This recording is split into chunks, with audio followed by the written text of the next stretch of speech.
Today we are not just selling grain, we're shaping the future of Burkina Faso. This 14 billion partnership with India is proof that our land can feed the world and secure prosperity for our people. It was early morning when the news first broke. The sun had just begun rising in Asia. While markets in New York and London were still waking up, traders were sipping coffee, preparing for what they thought would be a normal day. Then a single headline appeared on news screens and shook the world.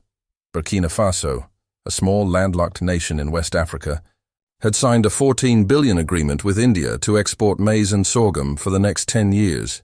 20 million metric tons of grain would flow from African fields to Indian ports.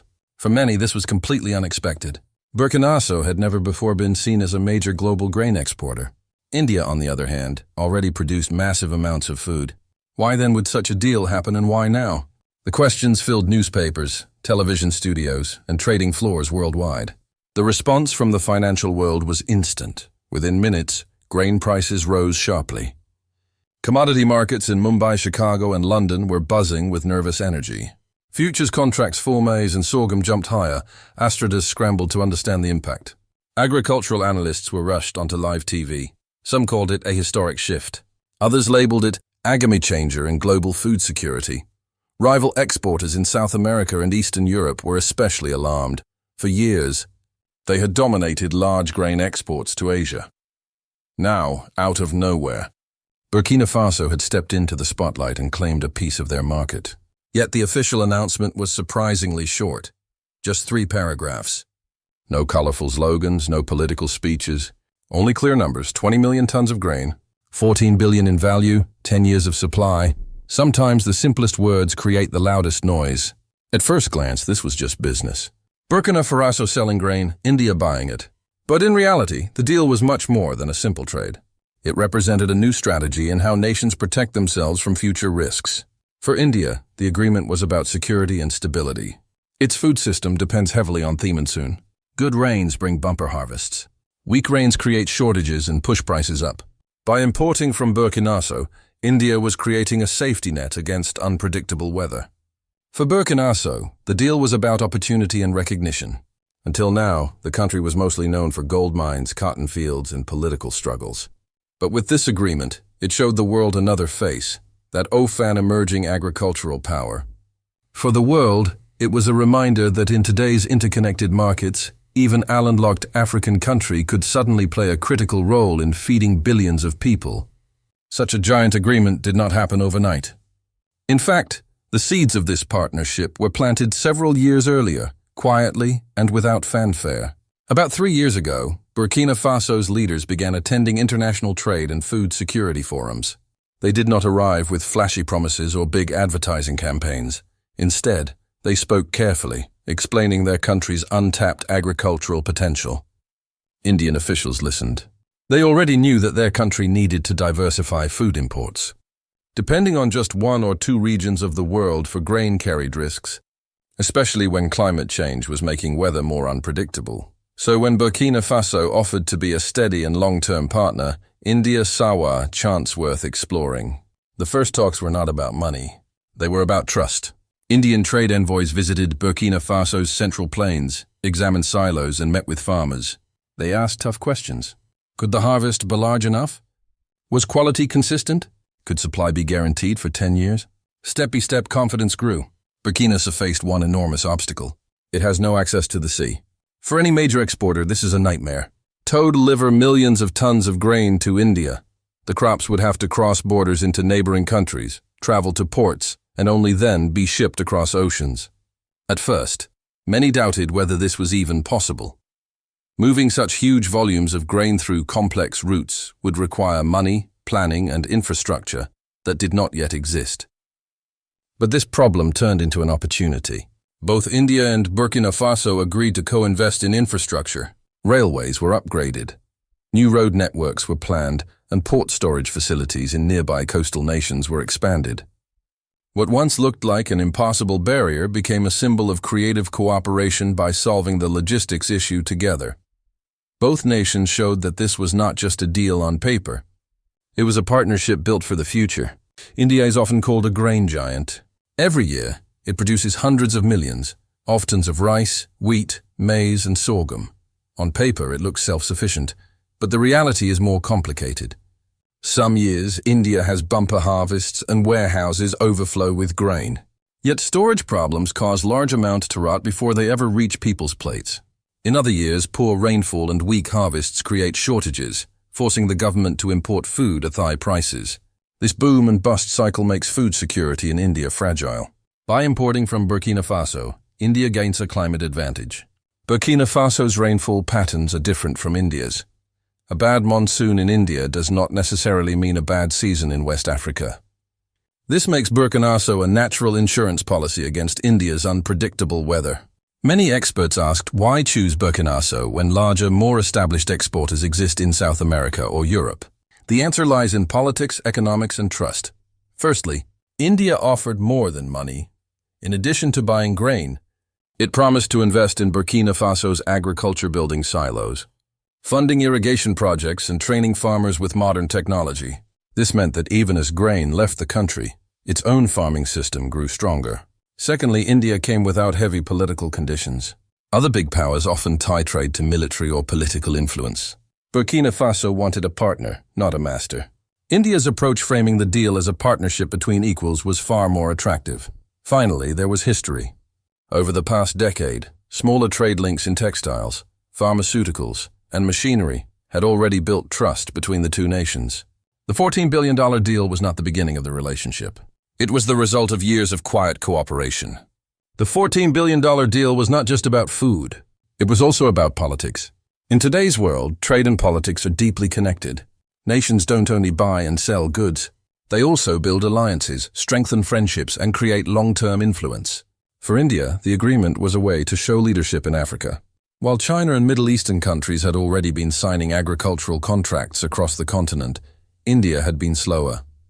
By striking this deal with Burkina Faso, India showed it would not sit on the sidelines. It wanted to be a strong, reliable partner for Burkina Faso. Choosing India over other buyers was also a political decision. It showed the world that the country could make independent choices, not just follow traditional trade partners. It was a message that Burkina Faso was ready to take its place in the global system on its own terms. The announcement created excitement across West Africa. Neighboring countries immediately began to ask themselves, if Burkina Faso can do it, why not us? Many African nations have fertile land and the potential to grow grain for export, but they often lack the infrastructure, investment, and international trust to make it happen. Burkina Faso's deal proved that with the right strategy, even a landlocked country could become a global agricultural player. In the coming years, experts expect more African nations to upgrade their ports, railways, and silos. They will try to strike their own long-term deals with big buyers in Asia and the Middle East.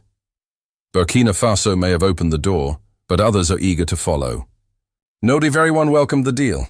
In South America, countries like Argentina and Brazil saw it as a direct challenge to their grain exports to Asia. Eastern European exporters, especially Ukraine, also felt threatened. These nations had invested heavily in supplying India and other Asian markets. Now a new competitor had arrived. Industry analysts predicted that global grain prices might adjust. Exporters in other regions might lower prices or offer better trade terms to keep their market share. Some even warned of a price war in the future, but in the long run, many economists said the deal was healthy for the global market. It reduced dependence on a small group of exporters and spread supply more evenly across the world, making the food system more stable. One of the most sensitive questions in Burkina Faso was simple. If we export so much grain, will our own people still have enough to eat? The government understood this concern. Food security at home could not be sacrificed for exports, so the agreement included strict rules. A fixed percentage of Burkina Faso's national grain production would be reserved for domestic use. No matter how high world prices climbed, this portion could not be sold abroad.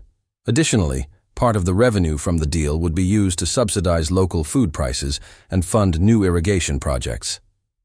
The idea was to raise overall production so there would be enough for both exports and local consumption. Whether this balance will succeed remains to be seen, but the plan shows careful thinking. Most headlines focused on human food, but there was another important angle: animal feed. Sorghum is a major ingredient for livestock and poultry feed. India's dairy and poultry industries are among the fastest growing in the world.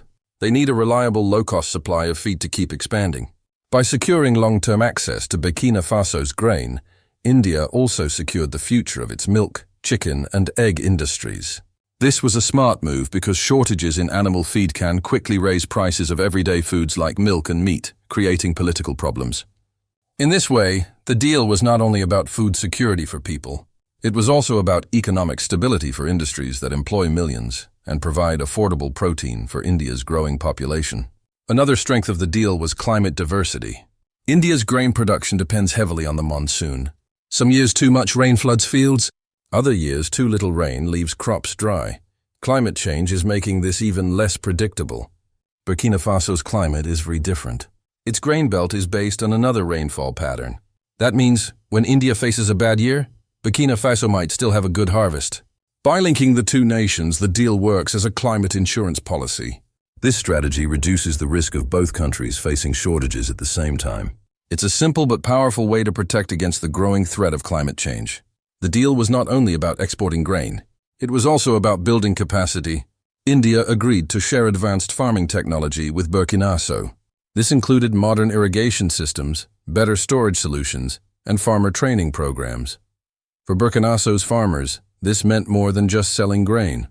It meant learning how to improve yields, reduce losses, and make farming more sustainable. These skills will remain even after the deal ends, giving the country long-term benefits for India. Helping Burkina Faso's farmers succeed ensures a steady supply of grain for years. It is a win-win situation. Farmers earn more, exports remain strong, and India gets the stability it needs. Perhaps the most exciting part of the deal was the promise of shared infrastructure development. India invested in modernizing Burkina Faso's storage silos, expanding road networks, and improving connections to coastal ports in neighboring countries. These improvements will not only help grain exports, but also benefit Burkina Faso's entire economy. Better transport means faster trade, more jobs, and new opportunities for other industries like textiles, mining, and manufacturing. In this way, the grain deal is more than just agriculture. It is a national development project. It builds roads, railways, and ports that will serve the country for decades. On a deeper level, the $14 billion deal represents a shift in the global order. For a long time, international trade was dominated by a few big players. The United States, Europe, Brazil, and China. Smaller nations were often ignored. But this deal showed that even a landlocked African country could play on the big stage if it planned carefully and built trust with the right partner. It challenged the old idea that only richer coastal nations could dominate global trade. For India, it was also a statement. The country showed that it would not wait for others to dictate food supply. It would build its own partnerships and secure its future, even if that meant looking thousands of miles away. The Burkina Faso-India deal offers lessons for many nations. First, it shows that diversification is essential. No country should depend on just one region for its food. Climate change, war, or trade conflicts can disrupt supply at any time. Second, it shows that infrastructure matters. Without investment in railways, silos, and ports, exports cannot grow. Burkina Faso's success may inspire other African nations to improve their infrastructure to compete. Finally, it proves that partnerships of equals are possible. Instead of coming with heavy political strings, India offered fair terms, money, technology, and respect. This approach can create stronger, more sustainable friendships between nations. The deal is signed, but the journey has just begun. Over the next decade, Burkina Faso must prove it can consistently deliver grain without harming its own food supply. India must ensure that investments are completed on time and that logistics work smoothly. There will be challenges. Climate shocks, price swings, political changes. But if both nations remain committed, the agreement can become a model for future trade deals worldwide. Already global organizations see it as a positive step. Diversifying food supply across continents reduces risks of global shortages. In an uncertain world, this kind of cooperation is not only smart, it is necessary. From quiet conversations at trade forums to a headline that shook global markets, the $14 billion maize and sorghum deal is far more than an exchange of goods. It is a symbol of trust, strategy, and vision. For Burkina Faso, it is a bold declaration that it will no longer be defined only by gold and cotton. It is now a rising agricultural hub. For India, it is a calculated move to protect its people and industries in an unpredictable climate. For the rest of the world, it is proof that even thesmalist nations can play a big role in global food security. In the age of interconnected markets, a deal signed in a landlocked corner of Africa can ripple across oceans and affect billions of lives. And that is exactly what happened when India and Burkina Faso shook hands on one of the largest grain deals in modern